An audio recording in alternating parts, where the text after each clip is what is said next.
Dear students, welcome to the lecture series on the topic Engineering Graphics. Today we are going to discuss about projections of the oblique solids. I am Dr. IPS Ahuja, Professor, Department of Mechanical Engineering, Punjabi University, Patiala. An oblique solid is the one which is inclined to both the reference planes, that is horizontal plane, as well as the vertical plane. So let us first of all evaluate the order of inclination of the right circular cone with respect to horizontal plane as well as the vertical plane. So we are required to draw the projections of a right circular cone having base diameter 50 millimeter, axis height 65 millimeter, which is resting on horizontal plane on a point of its base circle with axis making an angle of 30 degree with respect to the horizontal plane, and the plan of the axis is inclined at an angle of 45 degree to the vertical plane. So in this case, since the cone is resting on horizontal plane on a point of its base circle and the axis is making the first inclination with respect to the horizontal plane, so we are going to assume that to begin with, the cone is resting onto the ground or onto the horizontal plane with its axis upright. That axis will be parallel to the vertical plane to begin with. So in the top view, we are going to get the circular projection of this particular cone.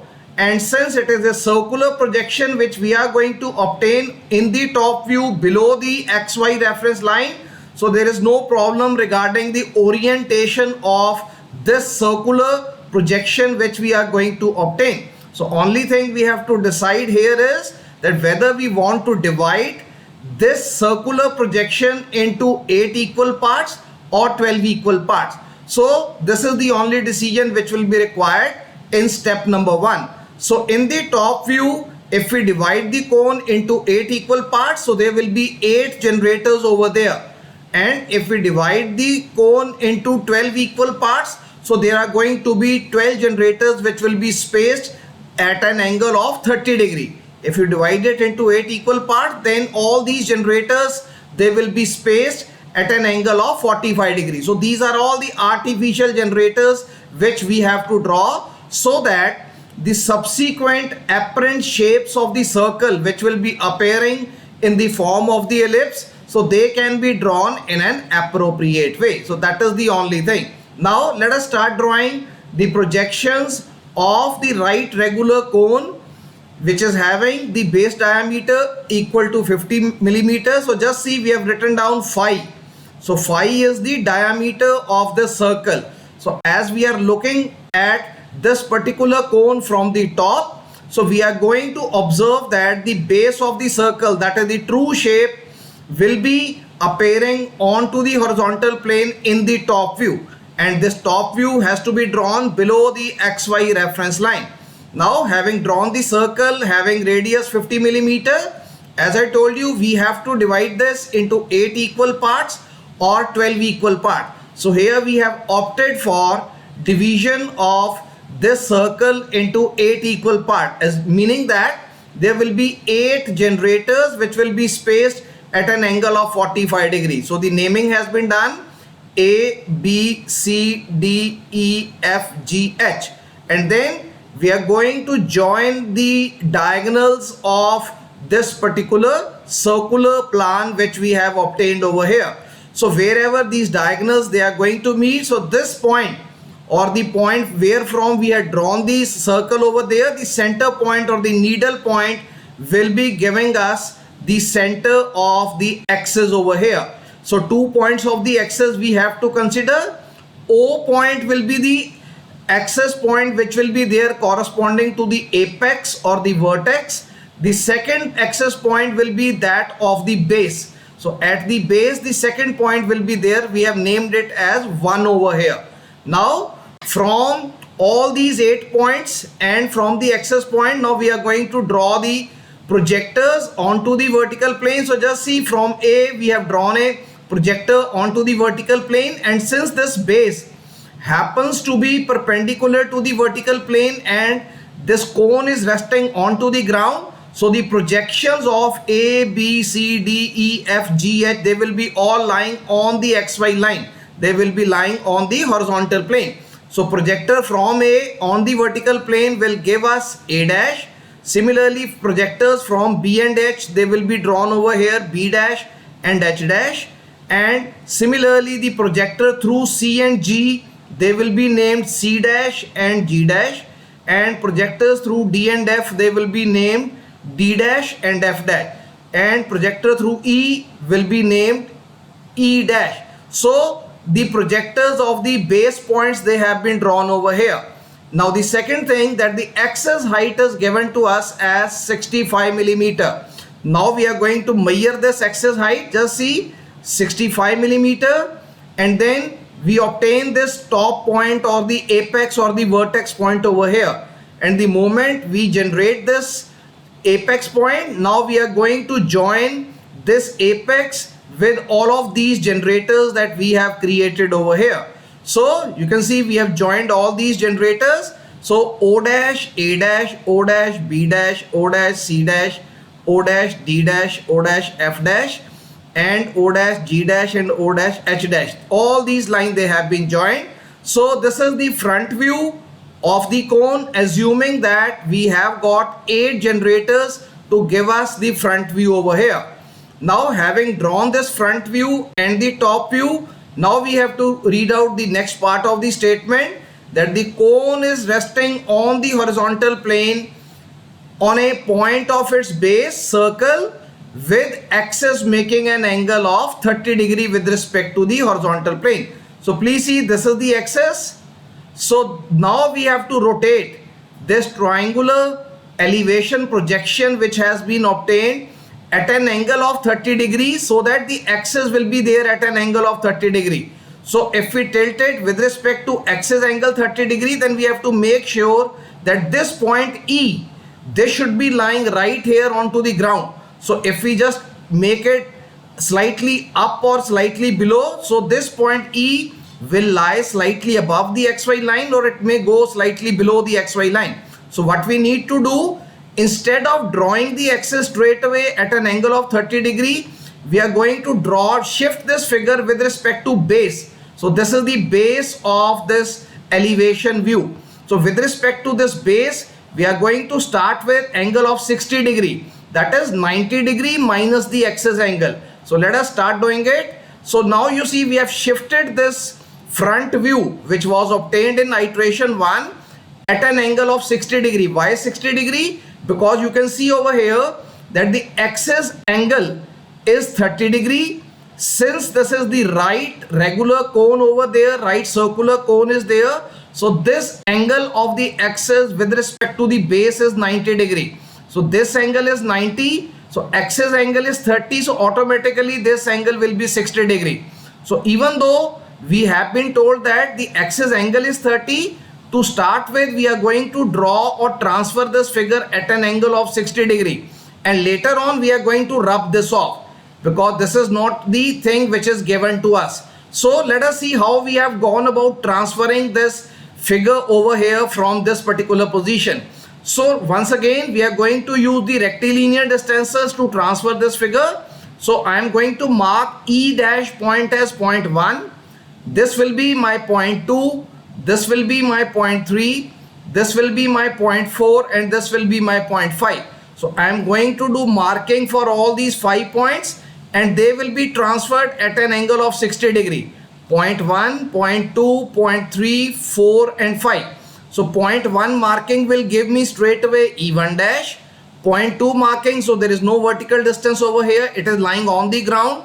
So second point marking will give me D1 dash and F1 dash. Similarly, my fourth point will give me H1 dash and B1 dash. The moment I mark this distance, I will be getting these 2 points. And finally, by marking point 5, point A1 dash will be generated, or it will be obtained. Now, I have to now mark my point number 3. So this is the distance of point number 3. Just see, from E dash, measure this distance.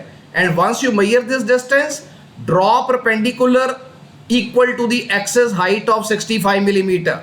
So from here, draw perpendicular which is equal to the axis height of 65 millimeter.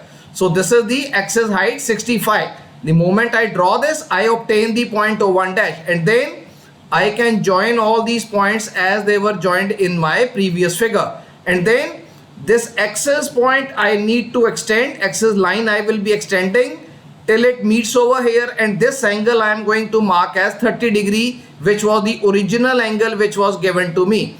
Having marked this 30 degree angle corresponding to the axis, now you see this 60 degree I am going to rub off. So this is not the angle which I need to show. This is only for the purpose of ease of construction, to ensure that every time I rotate this figure, my base or the edge or the corner will be lying right on the ground.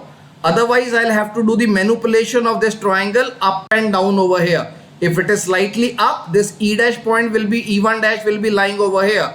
If it is slightly down, so E1 dash may be coming down over there below the XY line.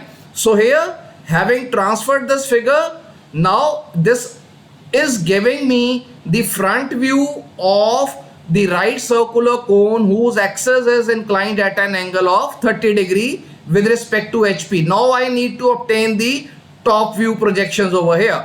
So the fourth view is always corresponding view. So over here, how many points are here? 8 points corresponding to the circular base, 2 points corresponding to the axis point. So in all 10 points are there into this elevation view. So I am going to bring down the vertical projectors from all these 10 points, and then from the previous plan view, again the horizontal projectors I am going to draw from all these 10 points, and I'll be working out the corresponding points over here. So just see, these are the corresponding points which have been worked out. Let us see how we have evaluated these points.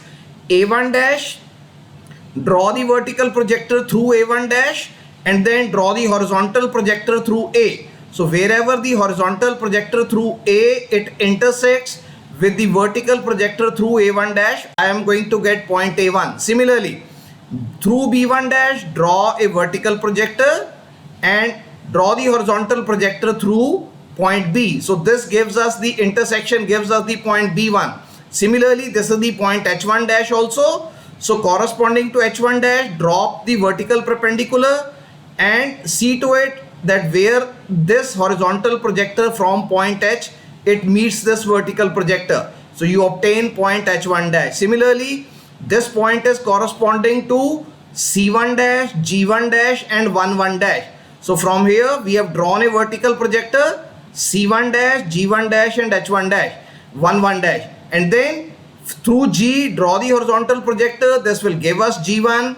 Then through next point which you have is C. So through C you draw the horizontal projector. This will give you the intersection of this vertical projector, will give you point C1. And similarly this is 1 So this is projector through 1. So this will be the point 1 over here, right? Similarly this is the vertical projector through D1 and F1. And let us work out D. So this is the horizontal projector through D. So wherever this vertical projector and this horizontal projector, it is going to intersect, we are going to get the location of the point D1. Similarly, F horizontal projector intersecting with the vertical projector through F1 dash gives us F1. And similarly, E1 point and the axis points O1 dash and 1 O1 and 1 they have been located. Now you see, once you locate all these points, now we have to join this freehand. We have to join this, because forget about this dotted line to begin with. Join it with the help of 2H line. Join this ellipse with the help of a 2H line. And now we will see that why we have drawn this dotted. Now as we are looking from the top, what is happening? As we are looking at this particular cone which is inclined to HP from the top, this portion is visible to us, but this is the portion which is farthest away, and E of the cone is farthest away point from the observer, and it is nearest to the XY reference line. So in the usual figures, that is in case of prisms, in case of pyramids, we were having only 2 points which were joined with E, that is E and F, and E and D, which were joined with the help of straight lines over there. So only those 2 ends or edges, they were drawn to be dotted. But in case of a circle, you can see over here, we can divide the circle into 2 halves. So one half of the circle is this one. You see all these points which are lying on the upper part of this particular axis line. So all the points which are lying on the upper part of the axis line, they will be visible to the observer. That is C1, G1, B1, H1, and this is A1, right? Whereas the points which are on the lower side over here, they will be covered by this upper semicircle portion of this particular cone. So for this cone, this upper portion, all the points will be dark. You can see H1, G1, A1, B1, C1. These are all the points which are lying onto the uppermost part of this circular portion of the cone. So these will be visible because C1, G1 now becomes my new diameter, which is visible to the observer over here. This becomes my largest diameter because I am looking at it from the perpendicular direction. Whereas the points which are lying below this XY line, below this axis point over here, these points, that is D, F and E. So all these will be joined with the help of a dotted curve over here. So please try to understand the lower portion of this particular circular part. It will not be visible because you can see this is the portion which is visible, and this portion is going to cover the lower portion of this particular cone over there. So the lower portion is not visible. So here it's not only the single point which is going to give you the dotted line, it is the complete lower portion in case of the circular object which will not be visible to the observer. So that is why in case of the circle being inclined, in case of any cylinder or in case of any cone being inclined, the uppermost portion of the cone or the cylinder will be visible, whereas the lower part of the cone or the cylinder will be drawn dotted. That is why.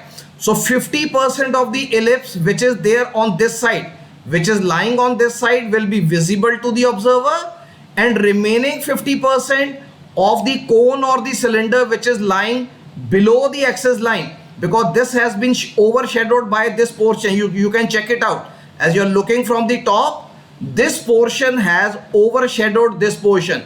So we can divide this now into 2 halves. So this half of the cone is not visible to the observer, this portion, whereas this half of the cone is visible to the observer. So here only 2 points, they are not drawn dotted.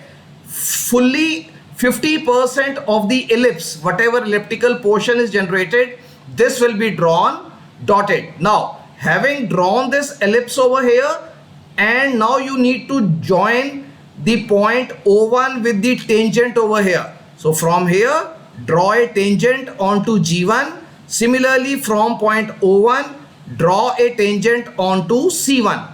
Now another thing we observe over here, as this cone is inclined in such a way that axis is inclined with respect to the horizontal plane at an angle of 30 degree. So axis O1 dash and 1 1 dash. So this being a linear dimension, you see it's nothing but a straight line. So axis being a linear dimension, it gets reduced in the top view. So axis, since it is a linear dimension, so it gets reduced in the top view. So that is why we say that O1 1 1 happens to be, you see we have drawn an arrow over here. O1 1 1 happens to be the apparent length of the axis which is obtained in the top view. So this is the apparent length of the axis. Now in the second part, we are given that the plan of the axis or the apparent length of the axis in the plan, which is O1 1 1. You see this particular arrow. The plan of the axis or the apparent length of the axis is further inclined at an angle of 45 degree to the vertical plane. So we need to now transfer, because figure number 5 is again rotation or the translation. Figure number 4 was the corresponding points, and figure number 5, it is the rotation or the translation of the image, that is the plan projection image, which is obtained in step number 4. So now we have to incline this figure at an angle of 45 degrees such that this axis O1, 1, 1, it should lie on this projector line which is drawn at an angle of 45 degree. So now I will be showing it to you that we can incline this in two different ways. In one way, the apex will be located here and this cone, the circular portion, elliptical portion will be drawn here.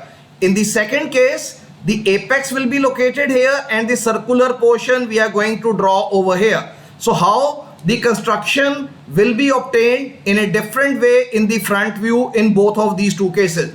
So let us pick up the case number 1. Apex we are going to fix here, and this other portion, that is the circular portion, we are going to draw. So please check, we have to transfer this figure once again using the rectilinear distances. But before that, I have to transfer this axis onto the projection line which is inclined at an angle of 45 degree. So this is my starting point of the apex, that is O1 was the apex here. So in the next view, my apex becomes O2. So the beta angle, beta, why we have written down beta? So beta is the angle of inclination of the apparent length of the line with respect to the vertical plane. So since the plan of axis is inclined at an angle of 45 degree to the with respect to the vertical plane, so this angle we have labeled as beta. And now you see we have marked an arrow over here. What for we have marked an arrow? This arrow length, that is the apparent length of the axis in plan, it is equal to the same axis length which is there in the plan. So this axis length has been transferred over here, and having transferred this axis length, you can see this is my first point which has been put over here. This is my second point. From the second point, again another locus line has been drawn, because now I have to transfer this particular ellipse over here.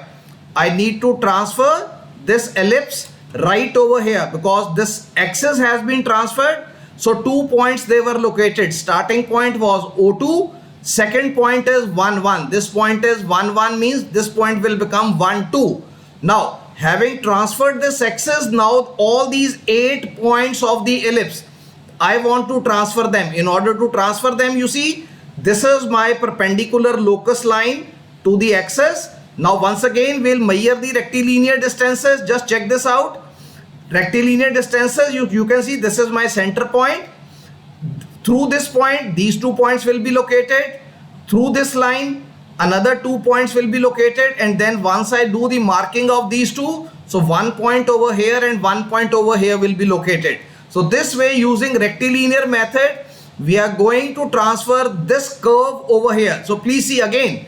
Now this was my vertical projector. Please see how I have gone about transferring this ellipse from this location to this location. Please check. Onto this vertical projector which is lying here, vertical projector to the axis. Now G1 is my first point. H1, F1, this locus is my second point. A1, E1, this locus is my third point. B1, D1, this is locus is my fourth point.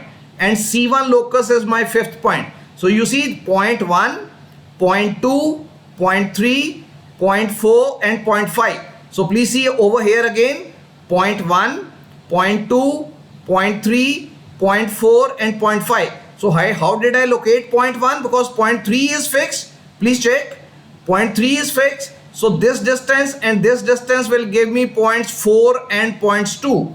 From point 3 again this distance and this distance, which is again equal, will give me points 1 and points 5 over here. So please see, having locating point 1 and point 5, G1 and C1, these points they are locked, because I know the distance of this 1, 1 from here, G1, and same is the distance between 1, 1 and C1. So this way, the moment I mark point 1 and point 5, so 2 of the points out of 8 they have been located, that is C2 and G2. Then from 1, 1, you see this is my this was point 1, this is point 2, this is point 4. Now from point 2, I am going to measure the distance of this locus line of point 2 from H1, which is equal to the same distance from the F1, and this will also be equal to distance of point 4 locus to B and B1 and distance of point 4 locus to D1. That is, these four distances, they are equal.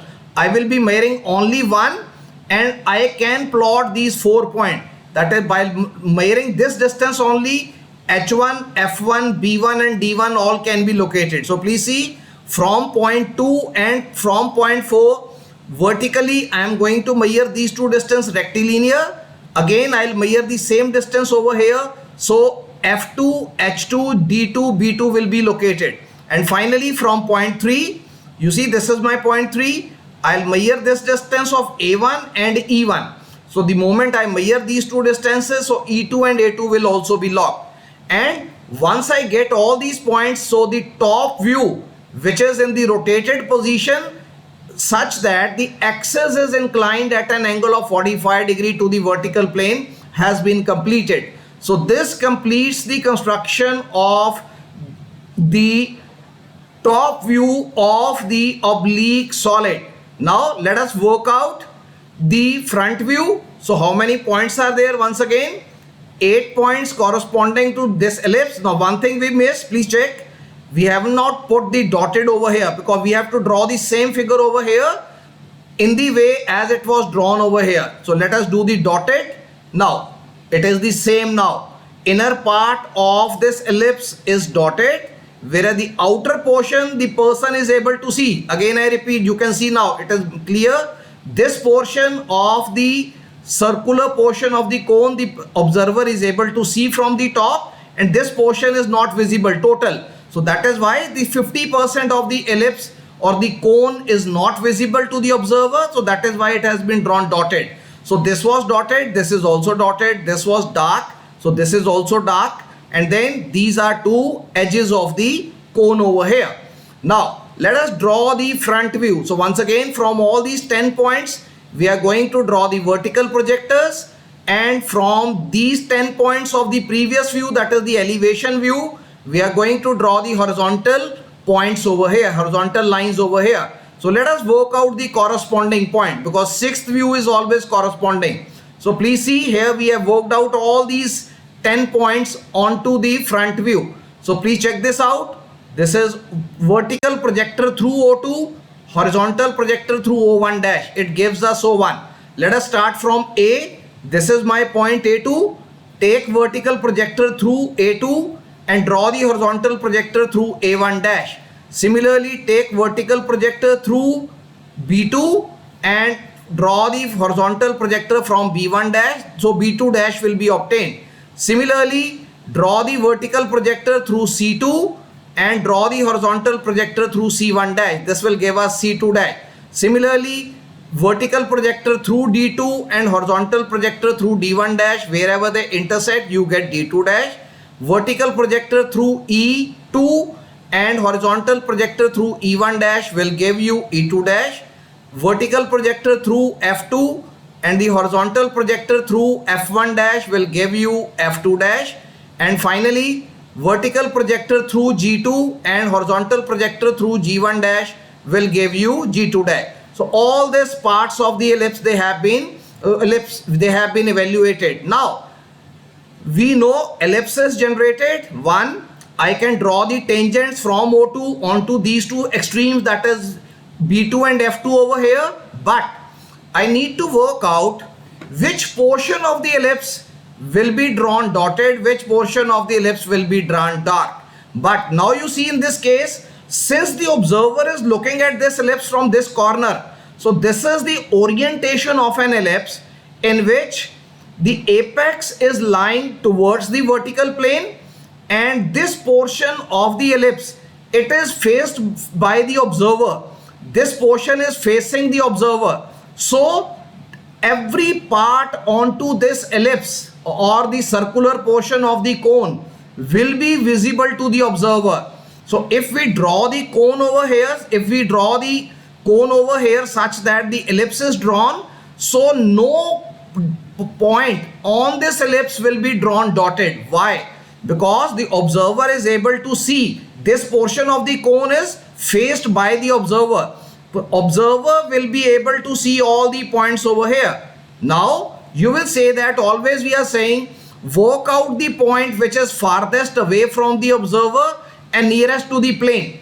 Now this is my point O, which is my apex. Now if I have this point as O, and let us join these points dark, so this is clear. Now, and one thing we have understood, that if there is a farthest point from the observer and nearest point from the XY reference line, so any lines which will be joining that particular point with the rest of the figure should be dotted. But an exception is there, unless those lines happen to be lying on the boundary. So you cannot define dotted lines boundary over here. So since O dash, B dash and since O dash, F dash, these define the boundary of the cone. So even though the lines joining O2 dash would have been drawn as dotted, but in this case the exception is working, because the O2 dash and F2 dash, this is the boundary of the cone. Similarly, O2 dash and A2 dash is the boundary of the cone. So this is a special case once again, where usually whenever we are looking from this side, we work out the point farthest from the observer and nearest to the XY reference line and find out the front view of that particular point, and then we draw all the other points dotted with respect to this particular point. But here the exception is working, because the lines joining O2 dash and B2 dash and similarly the lines joining O2 dash and F2 dash, they are going to define the boundary of this particular cone. So that is why the dotted lines will not be drawn and only the dark lines or the object lines will be drawn. Now I am going to show you the another variation over here. So neither this circular portion will be dotted nor these boundaries they will be dotted, right? So circular is not dotted because this portion, circular portion of the cone is facing the observer. So very easily the observer is able to view all these points over here. So this is also dark or the drawn with object line. This is also drawn because this is the boundary drawn with the help of the object line. Now let us look at the other orientation. So the other orientation, okay, we have worked out the axis also over here, right? So axis points, they have been worked out. And now next, I am going to now show you another orientation in which apex will be lying here. The circular portion will be lying onto the other side. So what happens if we move the apex onto the other side? So please see once again, here we have the apex over here, right? And then having the apex, now I have to draw the circular portion over here. So this O2 point will be now lying here. So since this is the third iteration, so the naming I have done as O3. So naming is O3 over here. Now having drawn this axis, you can see once again, nothing will change. The plan of the axis is inclined at an angle of beta which is equal to 45 degree. So once again you see this figure has to be transferred over here such that the vertex or the apex will be facing the observer now. And the circular portion is behind the apex over here. So here the circular portion was facing the observer, apex was behind the circular portion. Now the orientation is changing. So once again using the same methodology, rectilinear distances we have picked up and we have transferred all these points over here. Just see O3 and 1, 3. O3 and 1, 3, this is my axis. From 1, 3 I have drawn a perpendicular projector so that I can once again locate my point 1, point 2, point 3, point 4 and point 5. And from point 1 and 5, C3 and G3 will be there. From points 2 and 4, F, H, D and B will be there. F, H, D and B will be located. From point 3, E and A will be located. So E3 and A3 they have been located. So this figure we have been able to transfer, and then once again one thing we have to add dotted line because this was also dotted, this is also dotted. So let us carry out this dotting. That is, we are making this line hidden over here. So the hidden line we have created, right? So this is the hidden line that we have created. Now it is the exact figure which was lying over here in the top view, in the view number 4. It has been transferred with the apex facing the observer. So once you have drawn this top view, now the observer is going to look at this object from this side. So once again, all the corresponding points will be worked out. So the vertical projector you can see from A3, horizontal projector from A2 dash, you get point A3 dash. Similarly for B, vertical projector through B3 and horizontal projector through B2 dash. Basically B2 dash means it is coming from B1 dash only. So it is the nearest figure, that is why we are talking about this. Otherwise, actually points they are coming from this figure only, right? So horizontal lines, they remain the same. For C point, you can see this is the vertical projector and this is the horizontal projector through C1 dash and C2 dash. Similarly, the point D3 dash. So D3 vertical projector we have drawn, horizontal projector through D1 dash and D2 dash. And next one, E point.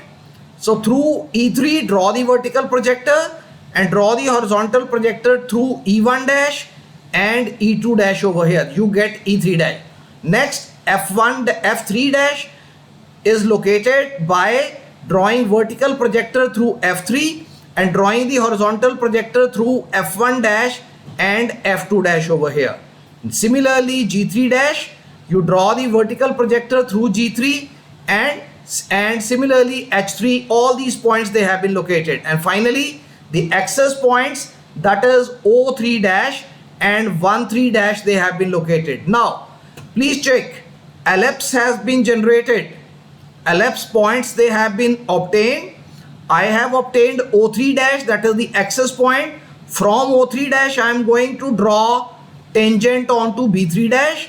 Similarly, from O3 dash, I will be drawing tangent onto F3 dash. Now, question remains the same. Which portion of the ellipse will be visible to the observer? Which portion of the ellipse is not visible to the observer? Now you see, situation has changed as compared to this situation. Now, please check. Observer is looking at this cone from this side, and which is the farthest portion of this cone? Because now I am not talking about the point. Now I am talking about the semicircular portion. Now my semicircular portion is HAB. So this is the portion which is farthest away. Basically anything joining H, basically it is this portion. But it is not only one point, because it is a curve. Half of the cone will not be available. Half of the circular portion will not be seen by the observer in a proper way. So that will be hidden over there. So H3, it means that the interior portion is not visible. Now I will be drawing the ellipse to begin with. Please see, axis I have joined. Now I have drawn this ellipse. You can draw this ellipse using 2H pencil line to begin with. And then this interior portion, you can see H, A and G. This back portion is not visible to the observer. This back portion, which is the interior portion of this particular cone over there. So the outer portion means B3, C3, D3, E3, F3. So these points, they are visible to the observer, but this being the farthest point, H and A. So anything joining this interior portion has to be drawn dotted over here. So having drawn this, I am going to draw the tangents from O3. It is the outermost portion. Otherwise also, the observer is facing this apex. So this is already visible, right? So this is visible, no problem. This portion is visible, no problem, because the observer is looking at this object from this side. So this portion is hidden, HAG portion. So please see, this portion now I have to carry out the hidden line operation over here. Now please see, this is the hidden line, dotted line I have created from the solid line. So now you can see, if you have your cone oriented in this way, nothing will be dotted over here, because the observer is able to see this circular portion, and then this becomes the boundary. So nothing with respect to O2 dash will be dotted, because this is part of the boundary. Whereas if you orient the cone in this way, so now observer is able to see this portion, no issues, because otherwise also this is the boundary. But regarding this portion observer is able to see. But this portion which goes at the back side, so this interior portion is not visible to the observer over there. So this is how you can go about construction the front view and the top view projections of the cone, which happens to be inclined to both the horizontal plane as well as the vertical plane. So even one case I could have drawn, if you would have drawn this would have completed your question, or else you would have drawn this would have completed. You need not draw both of these cases, but it is only to develop proper understanding that how the orientation also it affects the shape which is being obtained. So here everything is visible. Here few things, this portion of the circular cone is not visible to the observer. So if you orient it in a different way, the shape which will be obtained in the front view will be different. So this is all about the projections of the oblique cone which is inclined to both the horizontal plane and the vertical plane. So we are going to continue with discussion regarding few more cases of the projections of the oblique solids in the next lectures. So thank you very much. Thanks a lot. Thank you.